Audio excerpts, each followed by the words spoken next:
tough on now. The SuperFoiler is an absolute beast. Coming up, no lower. No more pressure here. High powered, super quick, very hard to manage. Jib's on a little there. The power of the SuperFoiler is just insane. Technicalities and everything. Thanks, Jib. No better pressure out here. G's when you're out in the trapeze, like no other boat I've ever sailed. Go forwards a lot. Power in the SuperFoiler is like hopping in the fastest car and going from 0 to 100 in a few seconds. When things go wrong in the SuperFoiler, it's like no other boat. It goes from a little bad to very bad in a very short period of time. If you basically stand on the roof of your house and jump off and land on your back, that's pretty much what it feels like as you go down the mine. Oh! Okay! From the bow, yeah, we're all good. If you mess things up, it can go bad pretty quickly. So I guess the best way to describe it is probably violent. It is exhilarating, it is thrilling, and I just can't wait to have it. You've got some of the absolute best dinghy, skiff and multi-hull sailors in the world. These boats are going to push us as sailors further than we ever have before. The SuperFoiler is the latest and greatest boat on the water. It's going to be fast and it's going to be exciting to watch.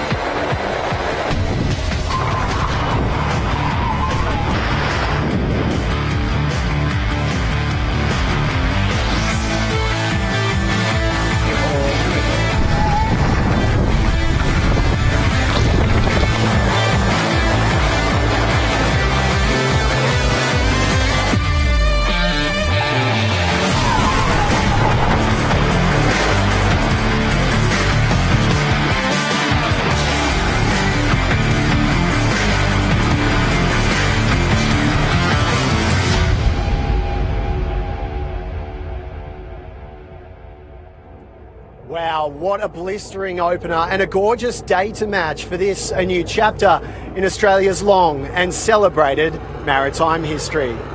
We're out on the water here in the outer harbour of Adelaide. A beautiful sea breeze has started to fill in, and we're about to deliver to you the ultimate experience of watching competitive sailing in this brand new sporting format. This is the SuperFoiler Grand Prix. It all kicks off right here, right now. Let's meet our sailors. Record Point's competitive advantage is simple. We are Kiwis, and there is nothing that motivates us more than racing and beating Aussies. Most of our experience is on tight race courses, so there's no doubt we have the firepower to consistently hit the target. Our Euroflex machine was the next to hit the water, and one of the papers gave us a nickname which has put a target on our back from the word go. With Glenn Ashby and Ian Jensen on board, we've been labelled the Dream Team. 24 World Championships, Olympic gold medals and an America's Cup crown are things we're very proud of. But we just really want to have a good time and we're excited to be racing on home shores. Come from the UK to smash the Aussies just like our rugby team. I really enjoyed sailing with Ed Past in the America's Cup. Bang Warren's World Championship win was the start of his awesome career. Expect a good show from ID Internet. CleanMade was the first craft launch, and while I'm the only female skipper in the series, I didn't win an Olympic silver medal by giving an inch to anyone, and I'm not going to start now. With world champions Josh McKnight and Harry Morton by my side, we're ready to make an impact.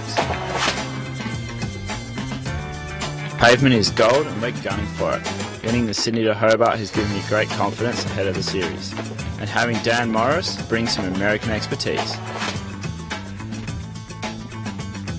Having won a Volvo Ocean race, I know what it's like to be right at the front. Sam Newton's also an America's Cup champion in his own right. Hayden Menzies no slouch, he's also a world champion and he's keen to get back on the podium. Well, there you have it. it? What a superstar lineup, and what a superstar lineup we have of racing as well in our schedule, Tessa Parkinson. Friday we only got the one race in because of weather conditions, but we've got plenty more coming up across Saturday. And of course Sunday is double points, so expect some fierce arm wrestles on that Sunday regatta. I think we should check in with our leaderboard to see how the points stacked up in our regatta so far, and it was Euroflex, nicknamed the Dream Team, and for good reason. Perhaps, Tessa, more appropriately, Daylight should be their nickname, given there was daylight between Euroflex and Pavement after our first day of racing. Our man on the water today is the one, the only Jack McCartney. And Jack, what's it like out there at this very moment? Yeah, thanks, Nick. Good to be out here. We've got a lovely building sea breeze. I think we can a little bit more. We're just sequence now, and I think the boats are just heading off the line as I speak. It looks like Euroflex is... Yeah, having some trouble picking up Jack's signal there, Tessa, but as expected, Euroflex off to a rocketing start on leg one.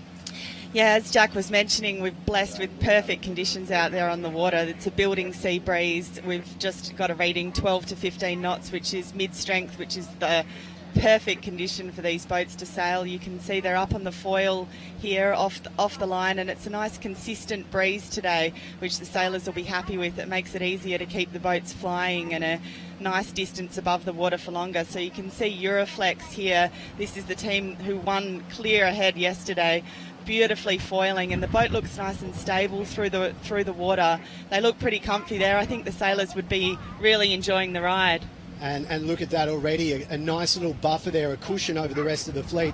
As we go to a wide shot there, Tessa, I'm only counting 5 boats, and there's good reason for that. We lost a boat yesterday. Tech 2 ran into a bit of trouble. Talk me through that. Yeah, look, these boats are really high-end in their design, and, you know, this is an experimental class. And yesterday, Tech 2 had some structural damage to one of the hulls, and it's had to go back to the boat builders to be repaired. As we have a look here at Pavement, that was quite a close crossing there as well. There really is no limit to how much these guys are willing to really go to the limits. But again, it seems that Euroflex is just going to be the machine to try and reel in. And speaking of reeling in people, we've reeled in a very special guest, Jimmy Grabowski. Welcome, mate. Obviously, you'd love to be out on the water aboard Record Point, but you did have an injury. How have you pulled up as we look at Euroflex get close to the boundary there? Yeah, look, I've pulled up okay. It's going to be a few weeks out for me, which is a little bit disappointing. Would have loved to have been out there racing at the moment, but it's not too bad watching him go around, and I'll be cheering on the boys on Record Point for sure. Nice to see they put you up as an expert commentator there, whereas Tess and I are just here for some filling. Give us some insight. Why are these Euroflex boys putting on such a clinic in the early passages here?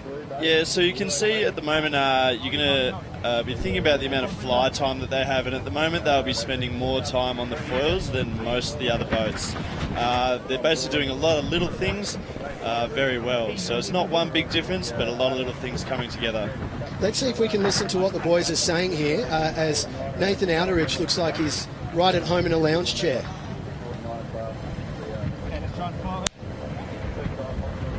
You can see there in his left hand holding the tiller, his fingers are on the buttons. Now the buttons there control the fore and aft movement of both the back white foils you can see in the water and the front main foils. They're obviously preparing for a turn here. They're tacking through the boat. You can see in the turn they've got to change the foils, the big black main foils. So the leeward one goes down into the water, and this windward one here now, which will be the hull is flying, just comes right up out of the water. And there are 3 trapeze out on the side here, adjusting the controls to, as James mentioned, try and get this boat flying and up out of the water, because that's where the real speed is in the boat. And right on cue, there it is, flying out there. And the man in the middle is a man that needs no introduction, America's Cup winner. How great is this field, Jimmy? It's quite amazing. The calibre of the sailors out there is without a doubt the best in the world. There's very few names that have been left out of this fleet. And Glenn Ashby, look at him go there in the middle, up high now. And it's just a pleasure to watch, isn't it? It really is just spectacular. And these spectator craft, they're getting an up close and personal look at the best sailors in the world. Here they go. It's quite a difficult racetrack here. You can see a lot of tacks, a lot of manoeuvres as they make their way upwind. Let's just hear from Nathan here. There's a lot of dialogue. Yeah.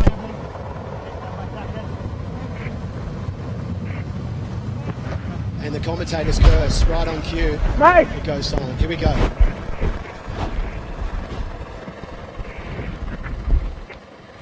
I mean, already you can see the lead there opening up. Jimmy, in this moment in a race, is it already shut the gate? Are the other boats racing for second? Not at all. Anything can happen in these boats, and everyone has had an enormous challenge getting things right. It's amazing how the smallest mistake in these boats can be the biggest penalty. It's harsher than any other class that's around at the moment. And on screen now we've got ID. We've got Paul Campbell-James, an America's Cup heavy hitter on board. Fang Warren there too. Probably really trying to reel in the Euroflex boys. These guys love winning everything. And look at Paul there. He's flat out like a lizard drinking there. And Ed Powey's on the front looking after the bow. You can hear how important really accurate communication is on board with 3 people on the boat. They all need to be on the same page with what's happening, because the tiny little details add up to making a big effect when the boats are travelling so fast. So clear communication from the skipper to get the timing right, so everyone knows what they need to do on the boat. So there's 3 people on the boat. The skipper's steering, controlling the rake of the foils up and down with the buttons on his tiller hand, and deciding on the tactics and strategy of where the boat's going and when they're going to make the manoeuvres. In the middle, you've got the guy on the main sheet. So this is Fang Warren on Team ID, and they're the powerhouse of the boat, controlling the big mainsail. So there's a lot of load in the main. They're working, trimming it in and out to keep the boat nice and stable and really going quick. And the guy at the front is controlling the main foils up and down in the manoeuvres and calling the pressure coming on board. I mean, look at that view. Adelaide's outer harbour putting on a sparkling day for us today. We couldn't be any luckier as Euroflex heads back. Jimmy, watching this, I mean, are you surprised to see how much time already in race 2 Euroflex are flying? How much flight time there is there, buddy? It's certainly very impressive comparing them to the other boats at the moment. It'll be interesting to see here at the moment. They've actually got that windward foil down, and so this is basically to help them get down the track a little bit faster, and it will actually keep their speed a little lower, but helps them do less manoeuvres over the entirety of the run. So it'll be interesting to see if other boats copy that. Euroflex 6.5 minutes to the first gate, and 40 seconds behind ID. And Pavement a further 5 seconds behind them. So certainly a hot battle for second and third at the moment. This will be interesting to see how they manoeuvre.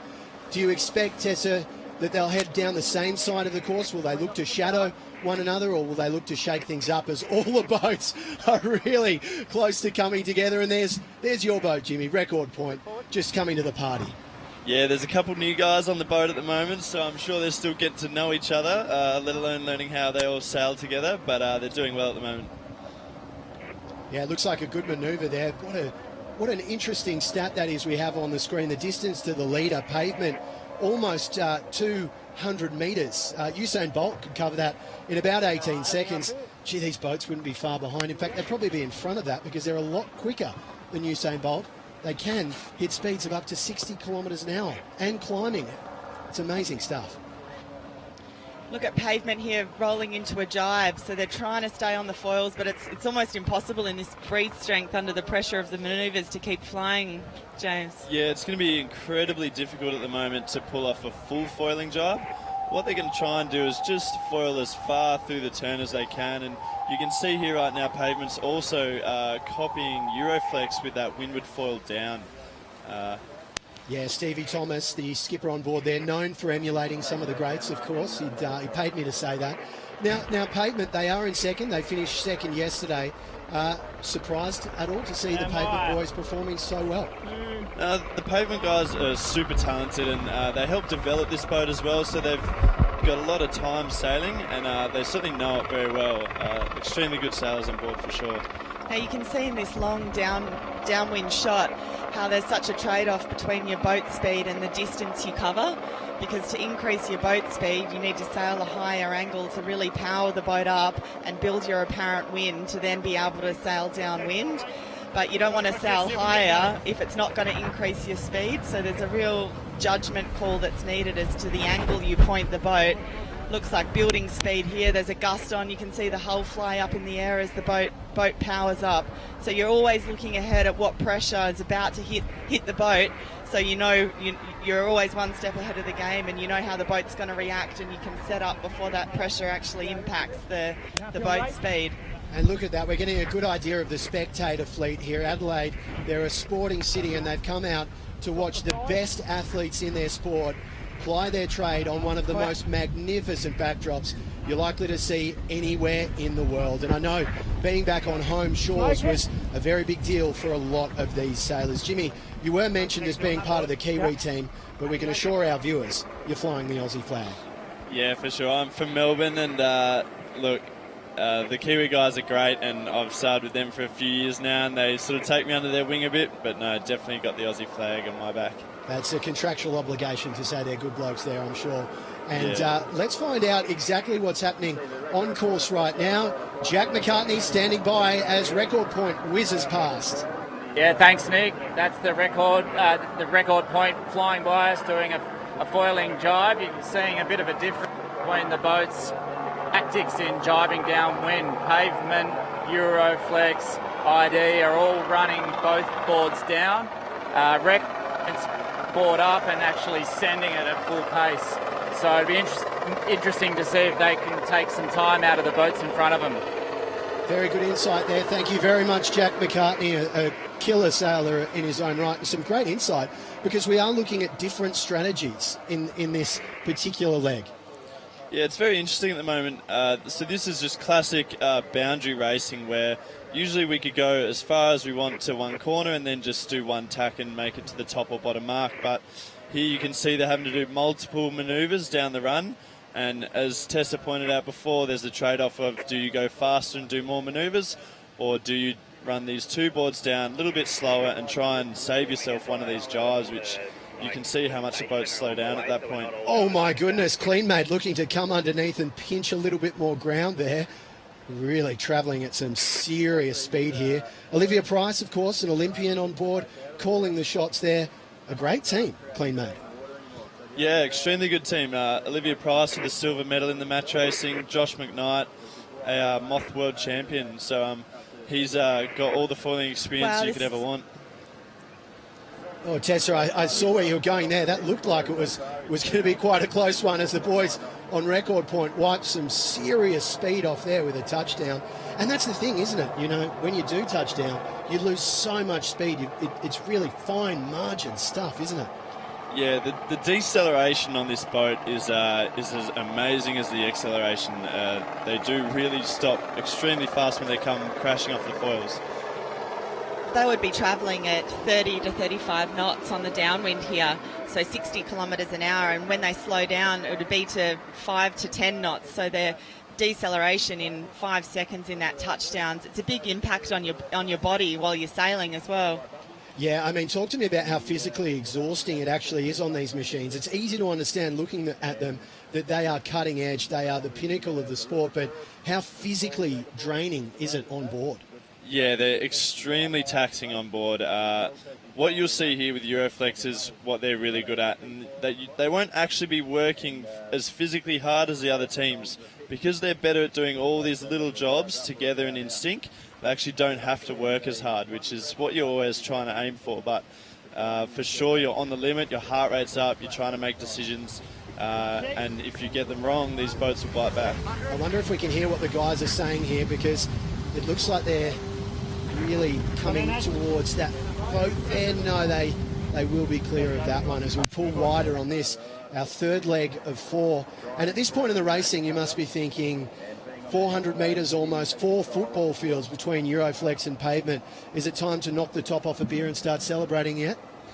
Definitely not. As you saw yesterday in the race, anything can happen. These boats do capsize. People get thrown around everywhere when they crash off the foils. So I'm sure Nathan will be transitioning into a more conservative approach and a little bit safer, but if you pull back too much, then things can go wrong as well. So they'll be just managing the situation at the moment. And then Paul Campbell-James, closest to camera. Let's listen to him. Looks like they're getting ready. You can see there, interestingly, the bowman and the skipper are sitting in off the trapeze. So it looks like they're trying to sail a lower angle to sail less distance down to the mark so they don't have to do as many manoeuvres. I mean, it actually looks like these two boats are very close. I'm referring to ID and our leader, Cleanmate. Have they just made up some ground, or are they just on a completely different heading? As now Record Point looks like it's roaring back into the picture. That'll give you butterflies, Jimmy. Yeah, it's quite funny. There's one short jibe across the harbour that you can see Record Points on there, and then when they jibe over, they're going to make some money down the run there. So it's a bit of snakes and ladders at the moment.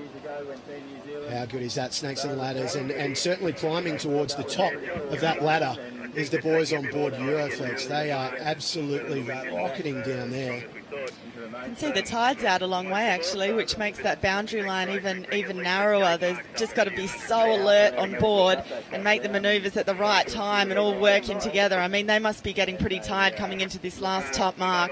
They would have completed 20, would you say, tacks and jibes, 20 turns across the duration of this race, and now building speed out of the tack here to try and get foiling again. Here we go, lifting up the windward board. So we've got Reese Mara there on board with Dan Morris and Stevie there in control. And they'll be loving this, some time in the sun, the Pavement boys. Oh, and they'll be loving some time in the bath as well, just to cool things down. Now, Jane, the pitch on the boat's quite difficult to control as well. They're easy to get that front bow to dig in the water and nosedive, and we've seen some teams cartwheel in the training. How do they control that pitch of the boat? Yeah, it's very interesting. The pitch of the boat's largely controlled by the rudders, so if we put more lift on the rudders, the boat will look more bow down. And something interesting that Nathan's doing here is he's sailing a little more bow up than a lot of the other teams. This basically puts him in a safer pitch. So if he does come down off the foils, as you've seen before, the bow doesn't go underwater, it will sort of just touch down a little bit nicer. So it is faster to sail along with that bow angled down, but Nathan's just in a bit of a safer mode at the moment. And do you anticipate that people will start emulating that style of racing, that sort of nursing of the bow, or do those further back really need to go hell for leather, foot to the floor, and just have to deal with the consequences of digging it in? Yeah, I think they'll have the foot to the floor. This is a perfect shot right now where you can see that trim of the boat. But yeah, the guys behind will be getting more and more frustrated and wanting to push harder and harder. You can see they're bringing the boat on top of them a lot, leaning it into windward, and that gives them a bit more stability as well and room for error. If the boat does power up with more pressure, then it can heel over and they're still going to have control. Yeah, absolutely. That's a great tracking shot to give you an idea of the speed. That's our helicopter trying to keep up with the boys, and they are really just putting on something special today, and it is probably what you would expect from such an amazing crew. I mean, you look at the pedigree of the sailors on board there.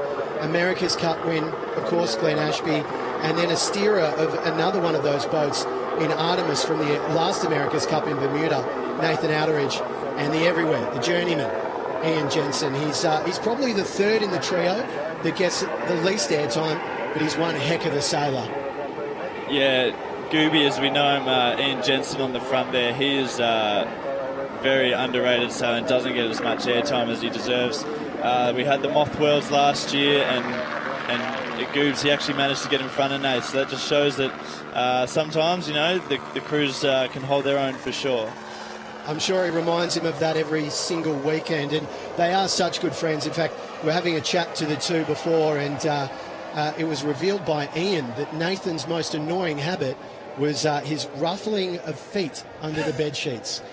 So obviously the Australian Olympic team budget a little small there. They're sharing bedrooms. Yeah, perhaps a little too close. Spent a lot of time together, those guys. They've been campaigning for a long time together. And we're on our final leg now. The boys aboard Euroflex can spy victory. They've got really close now to keeping their perfect record intact. 2 races, 2 wins. It doesn't get any better than that, does it, Tess?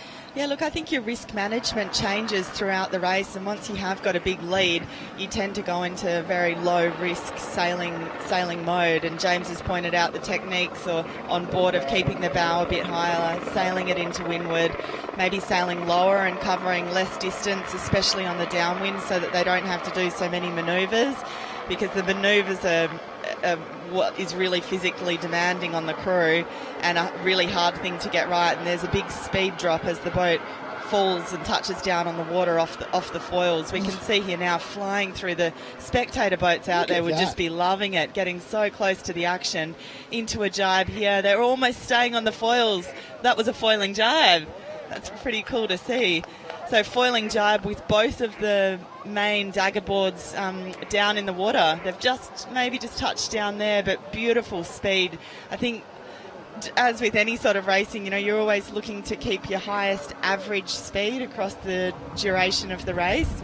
So it's good to go as fast as you can, but if you have that touchdown, it really affects your average speed. So just being able to keep it consistent and keep the boat stable and under your control. I think there's such a high-powered machine. It's really easy for the boat to fly away from you, and we've heard the sailors say, really reel it back in to get that control back, and really force the boat to do what you want it to do. Gee, I imagine there would have been a few choice words there on board Euroflex as ID got a little close look at the sails there of the Euroflex sponsor. And we are closing in on another victory, and at every single leg so far, the Euroflex boys have just been putting more daylight between them and the next boat. And we do have cameras on board, and we are able to pick up the sound, so we will take a listen to the guys as they get closer to that finish line. But look at the speed here. It's just a thoroughbred, this boat. It really is. You can see how concentrated the skipper or everyone on the boat needs to be, because you're flying and everything's going well, but you're always trying to look ahead at what the next breeze is you're sailing into, because you're travelling so fast. You've got to be so far ahead of the game and so pre-planned in your communication, and still sailing the boat as fast as you can the whole time. And these guys they're really, really flying. I think they would be doing 35 knots full speed on the downwind. And look at that as our Pavement craft just passes one of the safety jet skis there. Pavement in full colour, just doing a bit of a bow tip as we see it gather some speed there. And what about the angle there? It looks like Steve Thomas and Reese Mara and co are sort of a little more loose, I think is probably a polite way of saying that one, Jimmy. Yeah, a little bit. You can see they've gone for the 2 foils down as well, which seems to definitely be their winning strategy at the moment. A few different things that are going on between the boats. Euroflex are playing their Traveller a lot, which just moves their whole mainsail out in one instead of actually using the main sheet, which is something that no one else seems to be doing at the moment. You can see Ian Jensen on the front there. He's actually trimming the Traveller instead of the jib, which is quite interesting to see. Gosh, the Euroflex boys will be loving having your analysis, so all the other teams can pick apart their winning techniques as they close in on the final leg here. Another stunning victory for the guys. We can see at the top of screen there, it's just disappearing behind our graphic, the finishing marker, and it's almost a kilometre between them and Pavement. And that's super important because there's only 7 minutes allowed between when the first machine crosses the line and then the end, I guess, of racing in earnest. Yeah, it will be interesting to see who can race the clock here as they're going to come across the finish line. As you said, just over a kilometre in front. This is quite impressive. Yeah, it really is. And we can see Pavement's probably not operating at maximum efficiency there, just sort of dragging there on their final leg as well. And, well, there's not much between them and ID, so let's find out what Euroflex has to say. It looks like they have indeed just crossed the line. What are they? More trap. Excuse me, just coming up. You can see the finish line here between the committee boat flying the orange flag and the black and white checkered mark just in front of the container ship here. So that must be just through the line now. It's 2 from 2 for Euroflex. And the boys don't have too much to say. They've just won our second race. Leaving this board down. Go max negative, please. And that's Paul Campbell-James we're picking up there, but the Euroflex boys probably debriefing. What are they saying? No, still having some audio issues there, but not to worry. And this is what you were talking about, Jimmy, the race against the clock. 30 seconds now elapsed between first and second, which is at this stage looking highly likely again. We'll have a repeat of yesterday's racing with Pavement the second over the line. Yeah, for sure. It's going to be close. There's a lot of holes out there. You've seen the 2 container ships on one side of the course, which are causing a bit of havoc and making it very variable with the wind gusts coming through. So if you get dropped in a hole, who knows how long it will last. And yeah, their heart will be in their mouth at the moment. They know they've got a big job. They're really sailing just to stay in the most pressure, the most wind, and just connect those puffs on the downwind, aren't they, to get a nice run at it. Yeah, you can see as they come out of the jibe, they all get on trapeze to really get the boat moving. You have to try and harness all that power at a low speed, and then once it's up and going, you can actually bring people onto the boat and then try and get that low mode happening. And what about that for a manoeuvre? Oh, just failing to complete it, but an idea of what's to come for these Pavement guys, probably catching a few of the other teams off guard. Do you think that's fair to say?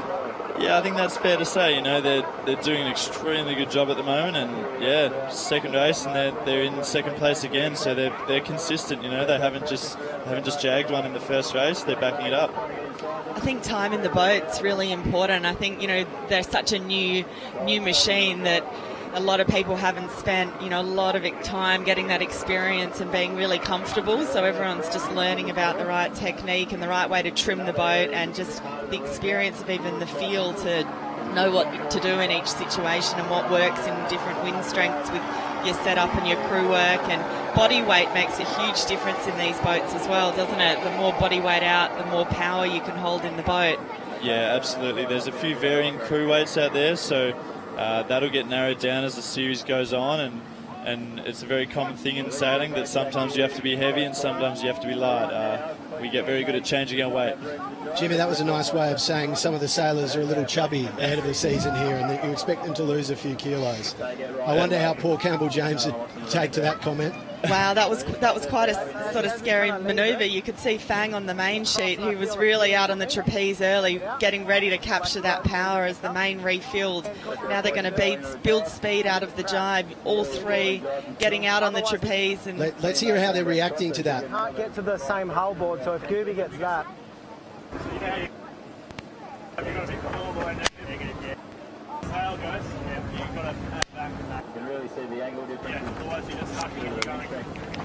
So it sounds to me like it's a bit of learning as you go there, a bit of feedback from the boat, getting an idea of what it's doing. Got to remember, some of these guys have only been in these purring crafts for about a week. Yeah, absolutely. There's very few boats in the world that have 3 sailors and all 3 of them on trapeze. So there's a lot that needs to come together, and there's a lot of little jobs that need to be all be in sync. And it's teamwork. It's probably the finest example of it. And when you get it wrong, it's very costly. And how are we going time-wise, do you think? I mean, as I mentioned, 7 minutes. It's the magical 7, and we're creeping into about 4 minutes. So only 3 minutes to cross the line to score big points. Pavement, are they going to get there? Yeah, look, I think Pavement might get there. They've got about 200 metres or so back to Paul Campbell-James on ID. So it'll be interesting to see how much time that relates to. Well, you can see the boat's just difficult to maintain speed through the manoeuvres. It's just hard to keep that flow over the foils and keep enough lift to keep the boat flying. Yeah, absolutely. I think one of the advantages that Nathan Outteridge has over a lot of the other skippers at the moment is he's very natural at flying the boat with the buttons on his tiller extension whilst sailing as well. That's what he has to do in the America's Cup, and that's what he's extremely good at. So that's just one skill set that he has a little more perfected than the rest of the fleet at the moment. So James, maybe you can talk us through, so during the jibe, how have they got to change obviously as you can move the foils forward and back in the hull, and the more back, a bit like an aeroplane taking off, the more lift is generated to really get the boat out of the water. So in the manoeuvre, when the boat slows down, do they have to put more lift into the foils to get the boat flying? Yeah, absolutely. So everything with foiling is relative to your speed. And so the sailors, there's no set number of degrees that they need on these foils. It's all by feel. So they know how fast they're going, they know how much wind they're in, and then the front crew member will actually do a little adjustment to that foil just before the turn. So there's a lot that needs to get in sync, and it's just that feeling of calculating that as you're sailing. Sorry to cut in there, Jimmy. I know Pavement's getting close, but we've got Jack McCartney down there on the water's edge. Yeah, thanks, Nick. Yeah, I think what we saw with the masterclass from the Dream Team was a result of 300 plus days in these sorts of boats. They know how to keep the boat flying, they know how to work as a team, and they know how to run the angles. So I think the gaps that you're seeing will close as the racing goes on, and the guys like Paul Campbell-James and Steve Thomas in the Pavement, and indeed Phil Robertson and Liv, they'll catch up in the manoeuvres and the angles and the way to sail the boat. But 300 days in America's Cup boats really makes a difference. So it's very impressive to see. Great insight as always from Jack McCartney on the water. An amazingly close finish there. I can't believe it. 2 seconds between ID. They've come from the heavens, and Paul Campbell-James has just said to Pavement, not today. You can see, look, it's not over till it's over. Any little gust and the acceleration of these boats can just gain you distance in seconds. So, look, Team ID, Paul Campbell-James and Ed and Fang together just did a great job picking that pressure and just really keeping the boat fast, sailing right through to the finish. And that nice little gust, I think, getting out away from the containers and getting some nice pressure from the sea side of the course and coming in. They were also coming in on the starboard, the right-of-way angle coming into the finish, so really well sailed. And that 7 minutes is up, unfortunately, so we've got Euroflex, ID and Pavement scraping into the points, 1, 2 and 3, and indeed that was the same 3 finishes we had, just in a slightly different order. Euroflex taking gold, and then the other 2 leapfrogging each other. And Jimmy, I mean, there must be some finger-pointing going on board Pavement right now. They shouldn't have left the gate open like that. Pavement's just steamed in through the middle. Steve Thomas, they're saying that Steve is second on our graphic, but I thought Paul Campbell-James may have indeed leapfrogged him, but the official results saying otherwise, so it is business as usual by the looks of things. Yeah, that was interesting. Paul Campbell-James just picking up the old mystery puff up the run, and he, I imagine, did a few less manoeuvres and just got one big gust that carted him down the track, and I bet you Steve Thomas didn't even see it coming. No, and he'll hate that, Steve Thomas. He's such a tough critic of his own sailing. He'll be absolutely spewing. Heads up to the rest of the fleet. Stay clear of Steve Thomas on this next start, because he will have the guns out, that's for sure. Tessa, I mean, we had 2 boats clean-made, not finishing there, and that's not a big deal, not a huge deal, because they still are amongst the points there. So if you don't finish, you receive they'll both be on 4 points, because 3 boats completed both races, so it did not finish in that race was equivalent to 4 points each. Oh, fantastic. And as we look at the Adelaide CBD, we're now going to have a look at the highlights. And this is where it all really started from Euroflex. They laid the platform off the start, and it was good night nurse almost straight away. Look, that leeward position is really powerful off the start, because you can really run away from the group, but the risk with it is not being able to get far enough in front to be able to tack when you want to and really cross the fleet. But they managed to get enough speed off the line and head out to the left and be able to be further enough in front to get that tack in and still sail across the front of the rest of the fleet. So look, really, really, really well sailed. Yeah, an absolute clinic, no doubt about that. I don't know why Glenn Ashby's in a nappy there, because he's certainly not a toddler of the series. He is a titan amongst the sailors, isn't he, Jimmy? Absolutely. Glenn Ashby is for sure the catamaran expert of the world, you would say. No one knows him better than he does. No one's probably won more world championships than he has. And an amazing sailor. He'll be right at home on this boat. Here we have Team ID, really solid race. They were really keeping their foot on the pedal right to the very end, really connecting those pressure lines well on the downwind. And I think we're going to see big things from Team ID as they have more time in the boat sailing together.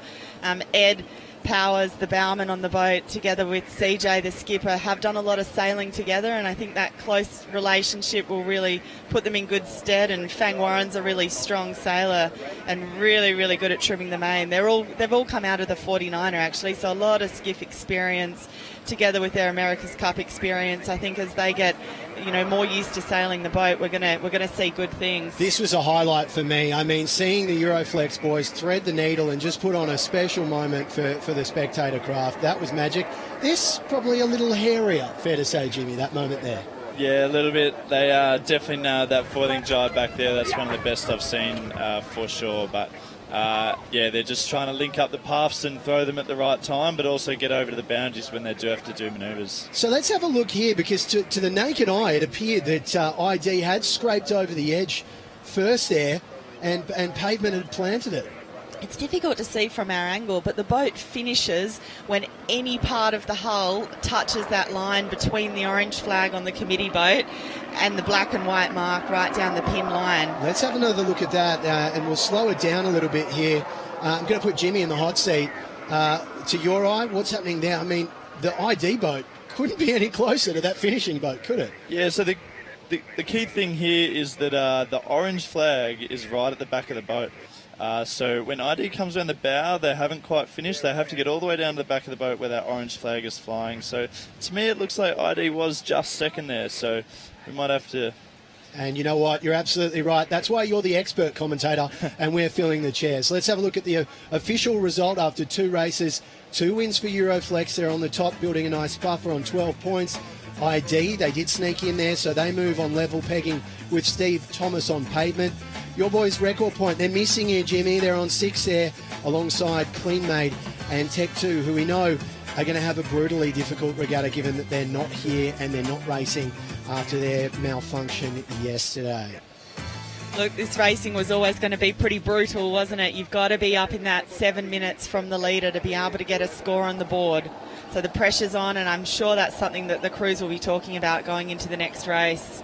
Yeah, it's absolutely cruel, isn't it? But I mean, this is the Mount Everest of sailing, and so you expect sometimes you need to be tough to be kind there. And already it looks like some of the boats are starting to think about where they want to be positioned for our very next race. Yeah, I think in between races it's all about recovery and trying to get a bit of food and water and stretch, and a little debrief between the 3 of you just to work out what you can improve on and what your strategy is going to be going forward. Each of the teams has got a chase boat out there, so they've got a team support, so they'll come alongside, have a coaching discussion about what they did well, what they didn't do well, and how they're going to approach the next one, and then try and get some rest before the next start. And I mean, for a boat like Euroflex, I mean, they finished so much earlier than anyone else, and those back markers have still got to make their way to the start line. How much of a disadvantage is that for those boats that are towards the back of the fleet? Because they've got to work to get back into the start line. The clock's back on effectively. Less time for downtime. Yeah, absolutely. As soon as they cross the finish line, they're going to try and get their heart rates down and just relax. Something about this racing is it's probably more frustrating than normal because your heart rate is so high, things happen so fast. So what they're going to try and do is just pick out the best things of the last race, find out what they learned, implement them into the next one, and really just try and let go of any mistakes, which can be the hardest thing to do. Wow, that is really good insight, and that is a beautiful insight into Outer Harbour as well. Look at those glorious dunes there in the foreground, and it's almost appropriately a runway. It looks like a jet could land on there. And, well, I guess in a way we've got a few jets taking off, don't they? I mean, a lot of people are referring to the SuperFoiler as a machine rather than a sailing boat. Do you think that's a fair kind of comparison?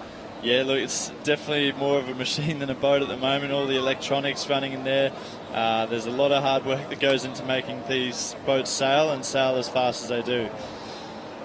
Yeah, it really brings together the aerodynamic and the hydrodynamic excellence of how cool the boats are in their design, and I think they can be compared to an aeroplane in a lot of regards.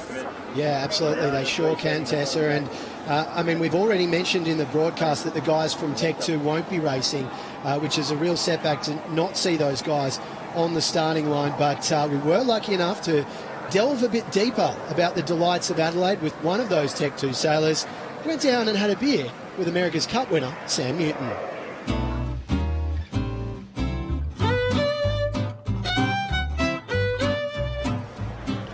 So do you have the chance to enjoy a few beers in between training sessions and stuff?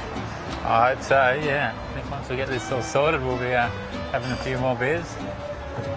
They taste even better if you're winning, I guess. That's the plan. James. Mate, how you going? Nick, and this is Sam. How you going, Man, Sam? well, yeah, fantastic. Good. Welcome to Ladyborough. Cool. Right, boys, we'll welcome them off. It's coming down. So this is where it all happens, eh? So it's a very simple 10 hectolitre brew house. So that's making 1,000 litres in a day.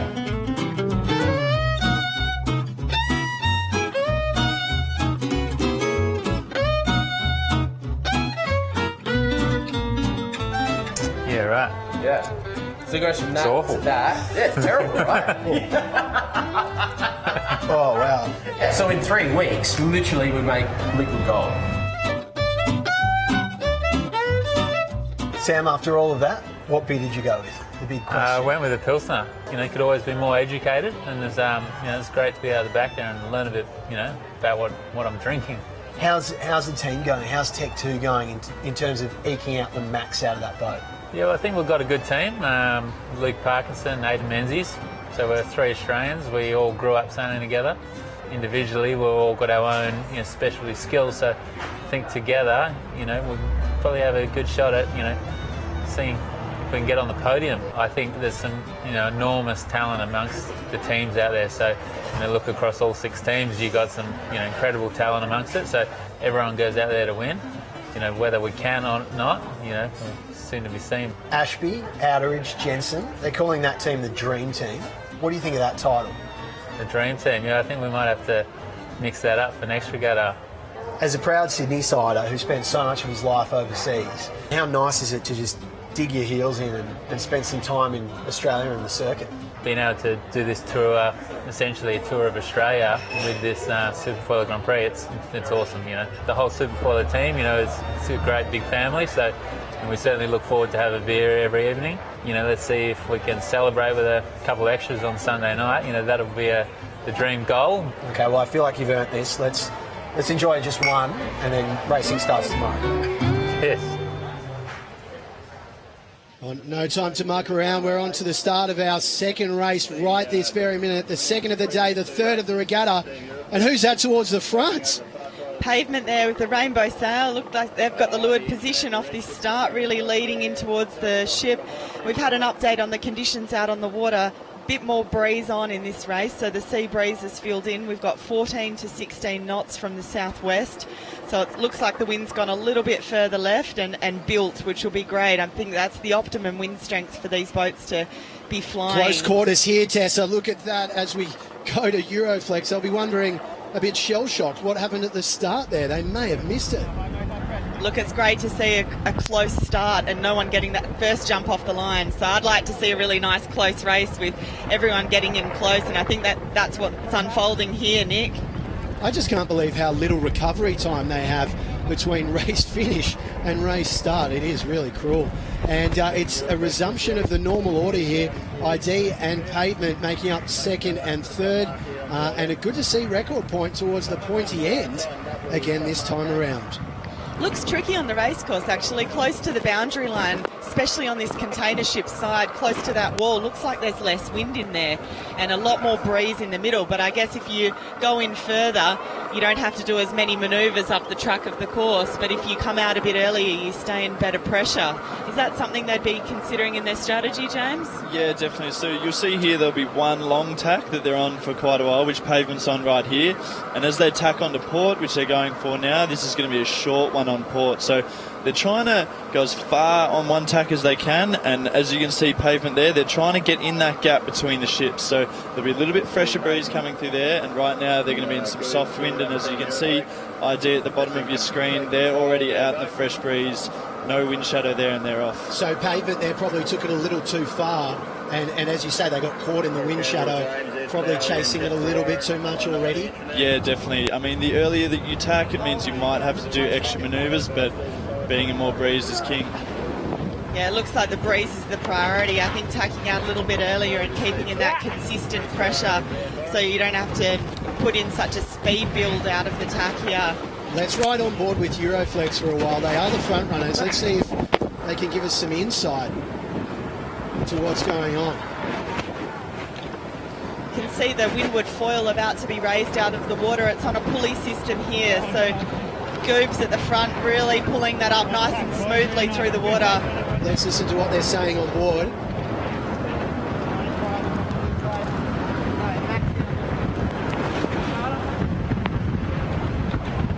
It's a bit hard to pick up because they're travelling so fast. Soft building pressure, a little header. Building pressure they're calling there, and it looks like ID's found some of that building pressure. Paul Campbell-James is putting that boat consistently in the right spot. It's quite interesting now. There is a little bit more breeze, and they're going to be doing 19, 20, maybe a little bit more upwind if they get those longer runs and they find themselves in the puff. And you can see Euroflex over their shoulder, and Fang's just having a look. He keeps checking where they are. He's keeping tabs on them, and I think we've got some close racing here as we can see a manoeuvre at the back of our screen. See, they're about to go. They're moving through the boat as they go through the turn, tacking. Euroflex coming. This is the first top mark rounding of the race, so breeze on for the bearaway. Now the bearaway is one of the hardest manoeuvres, isn't it, because you've got to sail through that max power zone to get the boat on the next leg of the course and going downwind. And not only on this course here have you got to do the bearaway, you've got to actually jibe the boat as well and do almost more than a 180-degree turn. Yeah, absolutely. The top mark bearaway is the hardest manoeuvre that these boats are going to see on the track. It's literally like threading the eye of a needle. If on this boat, if you get too much heel, you'll very, very easily capsize. And I think a lot of the sailors here are learning the limits of the boat, aren't they? It's not just about turning around the mark when you get there. It's about really feeling and harnessing the power. Look, Pavement here maybe tried to push that bearaway too early without being ready on board the boat. So you've really got to time it when you know that you've got control and that everything's set up to be able to steer the boat through that max power zone. Oh, let's see how Record Point go through there as well. Yeah, so the ideal way to do this manoeuvre is to come in with speed. If you're on the foils going fast, everything's going to be made much easier. When you're going slow, the boat will load up a lot more, and that leeward hull is going to want to go underwater, submerge, and everyone's going to get thrown forward. You can see here they're having to hold off on the bearaway because they know that the boat's not in a position to be able to do it. They've just got to get control back. Now they're setting up to go straight into a jibe. Crew weight moves through to the new side. The main pops there and feels really big power out of the jibe. So you really need to make sure you've got your weight out on that wire as that main pops and feels out of the jibe. Yeah, and you can just see Ed Power is on this side of the boat. He's just changing the rake on that foil, so he's just staying to leeward and adjusting the foil as they turn. And then once CJ gets his right hand on that button, he can take over from what Ed was doing, and then Ed can cross. So a lot of teamwork there. You can't see the other guy. You can't talk to them. It's just all by feel. And also you've got that big mainsail in the way as well, so you can't see what the other person's doing a lot of the time, Exactly. which makes an added complication. Nice close-up shot of Ed at the front here. And just listen to that sound off the boat. It's absolutely howling through there. What kind of speeds are we getting as we see it drift further and further away? They must be doing 30 plus knots on the downwind here because the boat's just flying, and we know that we've got 15, 16, maybe even 17 knots of breeze. Rolling into a jibe here. It looks like the main sheet man, middle guy, Fang's got the biggest responsibility to make sure his weight's out first on the jibe and that he's trimming the mainsail. So the bowman's responsible, it looks, mainly for the foils, and the guy in the middle's really trimming that main to keep it accurate, because any change in pressure or change in lift on the boat, an adjustment to the trim of the mainsail needs to be made to keep the boat under control. Yeah, absolutely. They're all just trying to stay in sync here. You can see the boat accelerates extremely quick there, and what will actually happen is the longer that they stay on one jibe, the speed will almost endlessly keep creeping up. So what they're trying to do is just maximise the time without a manoeuvre, and the speed will just go 30, 31, 35. It will just almost, it's amazing how it just feels like you can't go any faster, and it always will. Now, James, I've just noticed as well, different from the last race, they're always sailing on the downwind with the windward foil out of the water now. Yep. So is that because there's more wind, they don't need so much drag in the water, and they don't need to generate that lift to keep the boat foiling and flying? Yeah, so having two foils down is mostly a light wind or a lighter wind technique, or something where you need to sail particularly low at that point. So yeah, when these guys get onto that long jibe and they can take it down the course, they're going to get that foil up. And the old saying is, if you want to go low, go fast. So the faster you can go, apparent wind comes forward, and you just keep driving down. And we can see the distance to the leader there. It is a much closer race this time around. So the fleet is really closing in on the Euroflex guys. And once again, ID and Pavement at the pointy end, and Record Point and Clean Made, they really need to start gelling better to start putting more pressure on that midfield. Yeah, absolutely. ID's stretched out a little bit here, and Pavement's sort of in sync with them, chasing them down the run. So once they get to that bottom mark, they're going to try and split. So whichever way ID goes, Pavement will try and go the other way, get out of sync, find some different air and a passing lane. Now, James, how difficult are the ley lines to pick in this sort of wind strength with such a varying boat speed? The ley lines, that last approaching angle and run into the bottom mark there, is that quite difficult to get right? Yeah, so there's a lot of factors. The biggest factor is often they can't see, so they'll be sailing along and they need to do a manoeuvre to come into the gate, and they almost can't see through the sails. So it's a lot of feel, and sending one guy in might go and have a look, but it's extremely difficult. A little gust, a little lull will completely change it. So it's a very difficult skill that takes a lot of time in the boat to practice. It seems to me, and again, sorry guys, just coming back to the graphic there, that Euroflex aren't extending their lead. The field is doing really well at keeping them at least in the line of sight, which for so long hasn't been the case. I mean, it was more than a 5-minute buffer last race, and now it's more close quarters. So is that a case of Euroflex just taking the foot off the gas a little bit, or is that a case of the other machines just putting a little bit more weight on that accelerator pedal? Yeah, I think the other guys are pushing a bit harder, and Euroflex is a little further up the curve. They're a little bit better, but the other guys are going to get faster, quicker. They're going to learn much faster, and they're going to close the gap really, really fast. We've got a great contest here between Team ID and Pavement, and it seems like there's a really good battle. I mean, there's not much in it. We saw in the last race that it came right down to the last bit of wind on coming into the finish line. So, and a close race as well between Record Point and Clean Made as well. So the little battles within the racing make it really interesting to watch. Yeah, and here we go again. Euroflex perfectly lining up this gap between the two ships and making sure they're in fresh breeze. That'll be a calculation from the bottom gate. They would have gone a specific way to make this line up further up the beat. They're thinking a long way ahead, keeping their air clean. Do you think the sailors would wish those container ships would get off the course? Yeah, at the time when you're sailing, you wish they weren't there, but a problem for everyone is an opportunity for you. So, you can make better of it than someone else, Never let it frustrate you, and just find out how you can use it to your advantage. How fatiguing would it be becoming now, Jimmy? I mean, they're almost at the finish of the second race. They have been gassing the whole entire time. Is it tiring, and is this where you expect to see more errors, mentally speaking?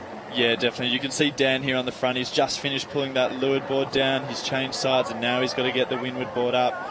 By the time he finishes that, he's probably going to have to tack again, and it's extremely taxing, and this is where the mistakes start to come. Now, the timing of when they pull the foils up and down is pretty critical as well, isn't it? Because if you don't do it at the right time or at the easiest time, there can be a lot of load on it, which then makes it a lot harder for the bowman to pull the ropes up and down. Yeah, absolutely. So on a lot of boats, there's hydraulics or electronics to push boards up and down.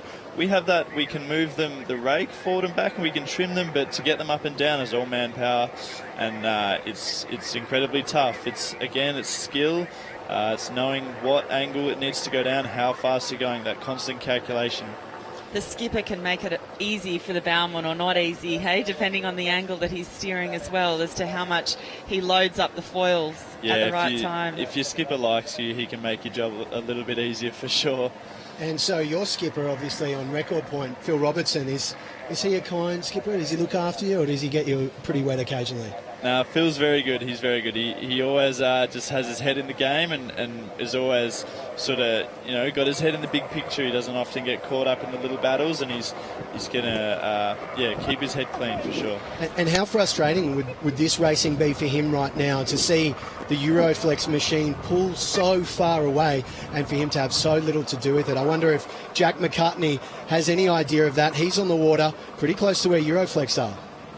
Yeah, thanks, Nick. Just looking at the Euroflex tacking for the final time going into the top marks. The breeze is built and is now at about 17 knots. This is going to be a big bear away. And Nathan and Glenn and Goobs are really up for this sort of stuff. So they're going to get into a foiling mode and rip it away. So keep your eyes on this, because they're going to go from 20 knots to about 35 knots in a blink of an eye. There you go. And this is where you get the jet fighter look about the boat. And they're rolling up to top speeds right now. I love it when a plan comes together. Jack McCartney picking it there completely. I mean, that is just a beautiful thing to watch, isn't it? Yeah, look, that's quite amazing. As I said, a lot of teamwork, and you always know it's getting windy when Nathan's sitting in for the bearway. He does like to be on trapeze whenever he can, and if you see him slide onto the boat, there's a little bit on. And Tessa, there is a bit of a building breeze. That does become a problem if it gets too windy. Do you think that might be coming into play now? Could we see the other races perhaps scratched at this stage? Yeah, look, we saw that yesterday, didn't we, with the later start time. We were scheduled for 5 o'clock and we ended up having to push it back to 6:30, because typically the sea breezes in the Australian summer, they come in around lunchtime and they progressively build until the sun starts to go down at the end of the day, and then they gradually drop off again. So we are in the building phase of this sea breeze. So we'll have to see. They're on their final leg of the race 2 at the moment. So the wind limit, as I understand, is 22 knots. So we're up to 17, 18 at the moment. So if it does continue to build, we might see maybe a shorter length race or maybe a postponement. Okay, that's good to know as we ride on board with ID, and it looks like they've got the better of Team Pavement, at least for today. Yeah, they've really had a solid 2 races here, and it looks like they're improving every leg of the course the more time these guys have got in the boat together. So we're running through into attack here. You can see Fang's prioritising getting his weight out on that wire and then straight into trimming the main. There's so much accuracy and feel needed in being able to trim the mainsail.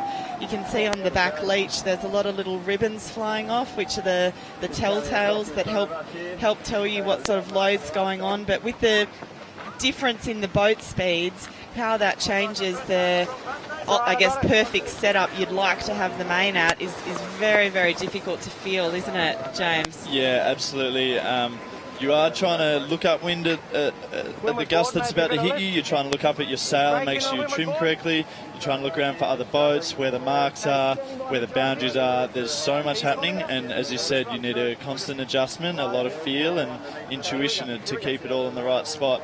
This race is a long way from over. This top mark rounding is going to be a little bit hairy, so it'll be interesting to see if they all make it around in one piece. And let's find out what Jack thinks about ID's manoeuvre here.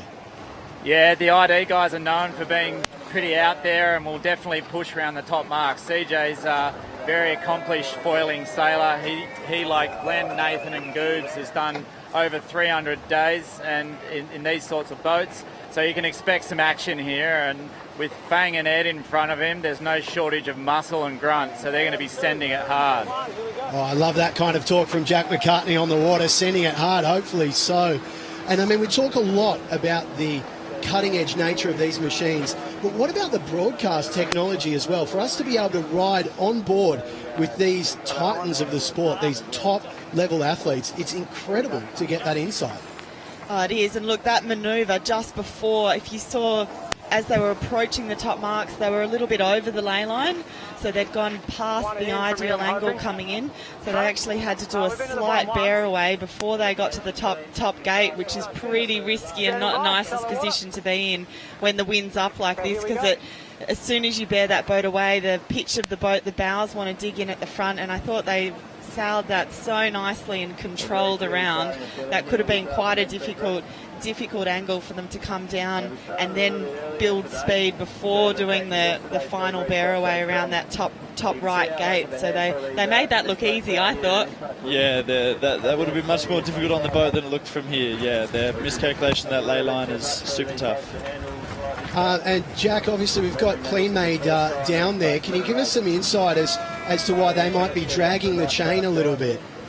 Oh, well, it's easy to say they're dragging the chain, but I think they're doing a great job. This is really tough conditions, and Liv and the guys have just got through Phil, and they're really sailing really well. So expect some action around the top mark going the last time.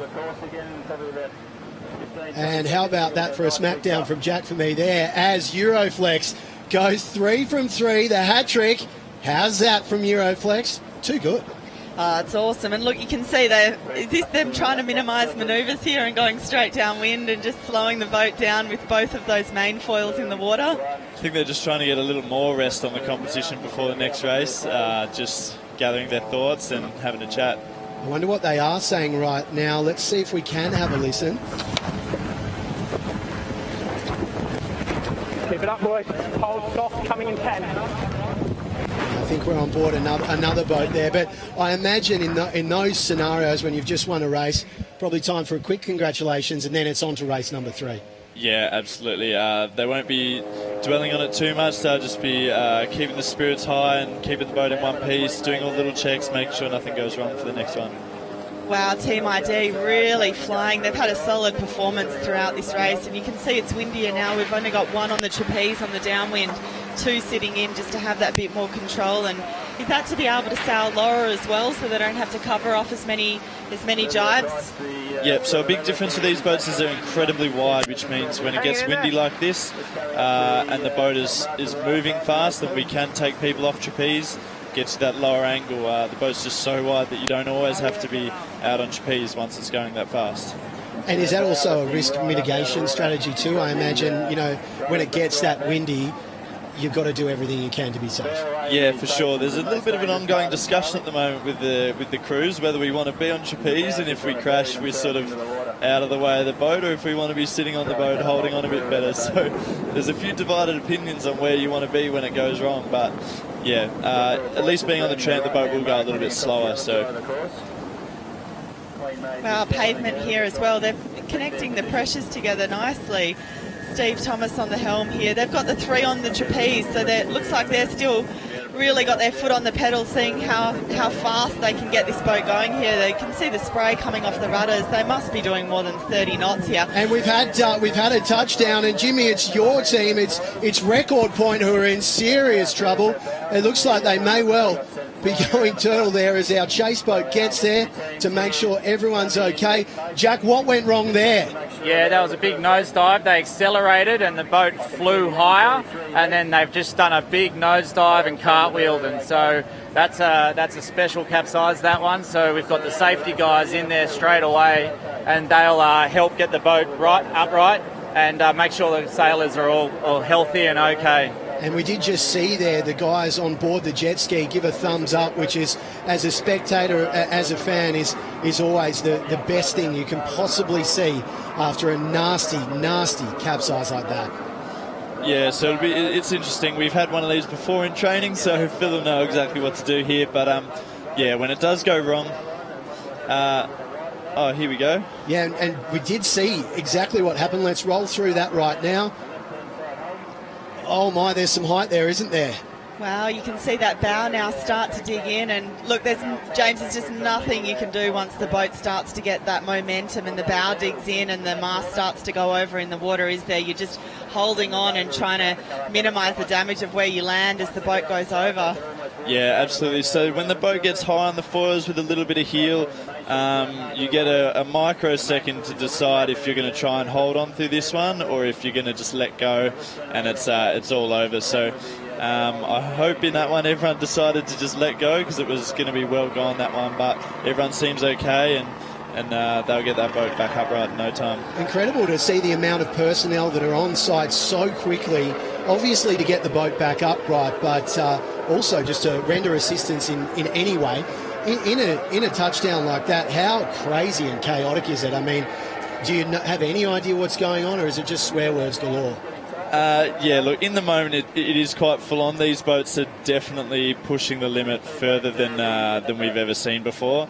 But nobody knows the risks any better than the sailors themselves. We all know exactly what we're in for, what can happen, what to do. So there's not too much shock factor, but everyone is pretty good at dealing with the situation. And yeah, when it's going wrong, it just comes down to a lot of instinct, and you just get your body in the right spot. Meanwhile, our ID team has claimed their second place finish so far of the regatta, and another really good display from the ID guys. And Jack, talk us through exactly what's going to happen next. You are by the water's edge there. Yeah, they're just trying to right the boat now. So they've got the lead chase with a rope attached to one of the floats, and then they'll pull hard and the boat will flip up on its side. But I think what they're going to do now is actually get a bow line on as well. So two boats will help right the machine. And yeah, we'll take another 5 minutes and we'll see it back upright. Jack, it doesn't look like you're offering too much assistance down there. You're happy to just admire from a distance? Sorry, I just lost you there, Nick. But I think you're asking if I wanted to jump in and give him a hand. At the moment, I'm okay staying dry. So thanks for the offer. Well, it's funny that Jack says that as Pavement crosses just as the clock ticks down. And, of course, Jack could help. He was on there yesterday. Yeah, Jack's really good on these superfoilers. He's done heaps of sailing and he knows exactly what to do. So he's the man for the job if they need one. 1 minute 20 until the end of the time limit from the first boat finishing, and Pavement's about to go through the line here, Nick. So same results as the last race we've seen now. First Euroflex, second Team ID, and it looks like Pavement's going to get through. We've got, 1 minute and 5 seconds for them to sail through the line. Do you think they'll make it? I think they will, and Pavement just pulled off a full foiling jibe there, so that's the best one we've seen yet. Centre hull didn't touch down. Steve Thomas doing an amazing job flying the boat, driving the boat, doing everything and turning it through that jibe. And they're getting close to getting this up again. Do you think Record Point's any chance at all whatsoever of lining up for the final race of the day? Surely not. Yeah, look, they're a chance. If they can get it back up reasonably quickly, they just need to do a quick check over of the electronics. And if the electronics are all good to go and nothing's broken with the sail or the mast, everything's okay, then yeah, they can be good to go. We saw Tech 2 the other day had a capsize and kept sailing for a few more hours. So yeah, look, these boats are pretty durable, and hopefully they can make the next race. Doesn't look like anything's obviously wrong from here. Or 10 seconds to go to the end of the time limit. 6. And here's Clean Mate closing in, and it's really close. Wow. Oh, it's a cruel sport sometimes, Tessa. They deserved to get there. Wow, 5 seconds in time. It's amazing how it can just come down to such a small component in the end, isn't it? But on a good note, I think that the improvement from the last race, that was maybe a 3-minute improvement, quite possibly, from the time limit. So we can see as they're spending more time in the boat. I think Clean Mate's doing an excellent job. I mean, I had to go on the training day and it's just not easy at all. So hats off to them doing such a good job. I think we've got Jack down on the water. Yep, so here they go. They're going to start to right it now. So we've got one boat pulling it forward to keep it into the wind, and then the other one pulling it sideways to bring it upright. So there's a lot of drag from the whole platform shape and the trampoline that they run on. So it's about pulling the platform up against the water, and once the mast is on the surface of the water, it'll come up a lot easier. So Tyson Lamont there still working away to get that riding line at the right length. Yeah, great of Jack to mention Tyson Lamont. I mean, he puts in so much work in that launch pad, doesn't he? He's the guy that keeps these machines on the track. I don't know how he does it. Yeah, Tyson's unbelievable. He's got a lot of experience, knows exactly what he's doing. and he's always got your back. He's always in a good mood. He sees the upside in every situation. Having guys like him are priceless in series like this.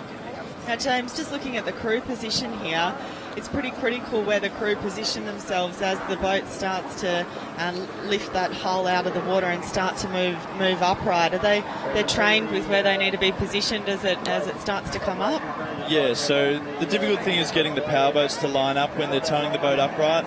As the 3 crew on the boat, you're trying to stand on that hull that's in the water, and it can be quite difficult. It starts dragging through the water at 3 or 4 knots, and you're trying to hold on and be careful when it comes up, because there's a lot of little appendages, the rudders, the main foils that can come down in quite a hit. So they're trying to stay out of the way, hold on, and just let the power boats do the work. Phil will be driving the power boats. He's got a radio. He'll be talking to them and help guiding them through pulling the boat upright.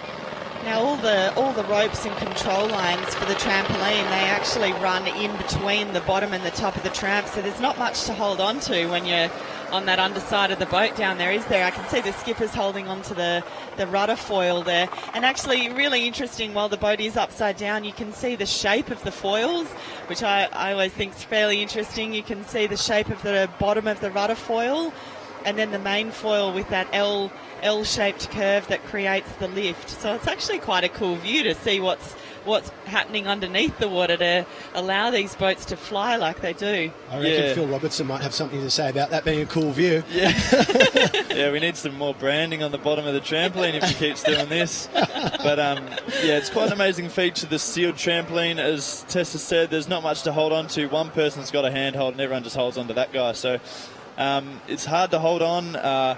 That sealed trampoline is for where the sail will actually come all the way down. The main sail comes down, touches a tramp, and it actually increases the efficiency of the sail by an awful lot. This is recently pretty new technology. Not many boats have them, and yeah, it's quite a cool feature.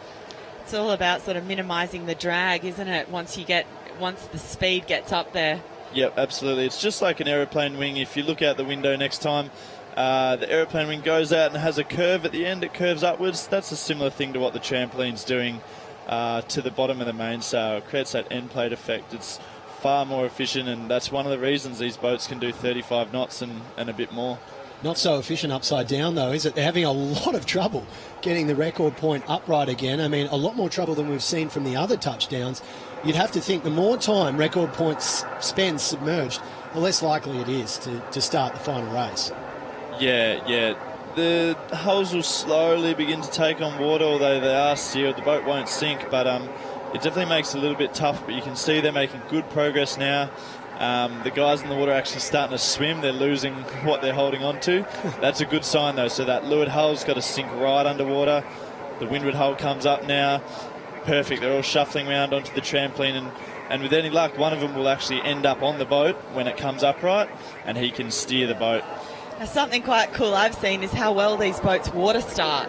It's just like a windsurfer, isn't it? How they water start, exactly. But just in a big version. So coming up now, maybe they had to get the boat into deeper water as well. They might have been too close to the boundary line before they had enough space to be able to bring it back up. Speaking of that, Mars, look at the scale there. You get an idea of the size. We've got a person next to it, and they're absolutely dwarfed by the mast. It's 5 stories plus. Yeah. So imagine just planting 5 stories worth of something underwater and then trying to have to get it out again. Jimmy, not an easy task. No, so as Nathan said the other day, big sails win big races, and 44-foot mast, 5 metres wide. The power to weight ratio that we have on this boat is far bigger than any other yacht there is sailing in the world. These boats are just completely turbocharged.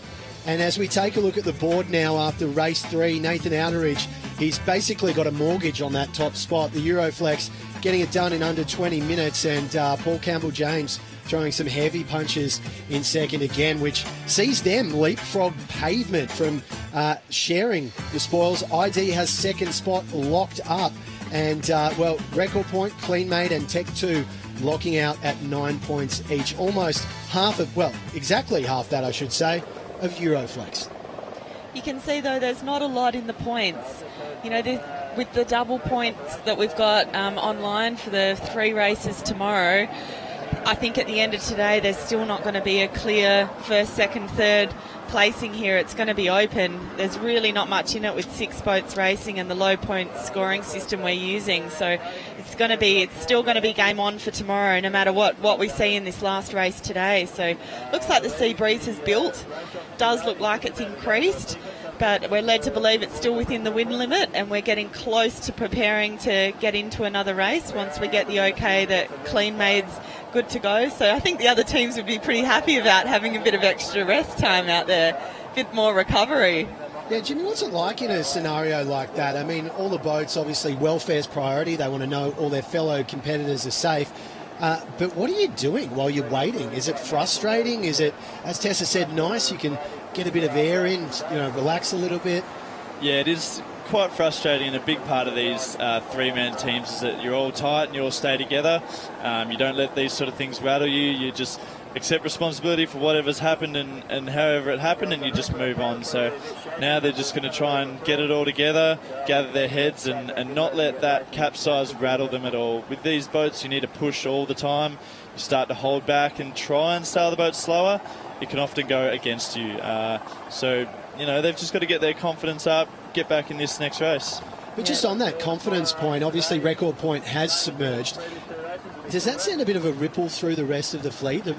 Is that kind of a bit of a, oh gosh, thank God it wasn't us, let's make sure it isn't us for the final race of the day? It's funny you mentioned that, exactly. Not many teams out there at the moment have sailed in this much wind, so they're really pushing into some new territory right now, and the other teams are going to be getting some jitters. They're going to go, oh God, I hope that doesn't happen to us. It can be quite scary when it happens, and yeah, you've just got to try and keep your head on and everyone together. You've got to stay tight as a team.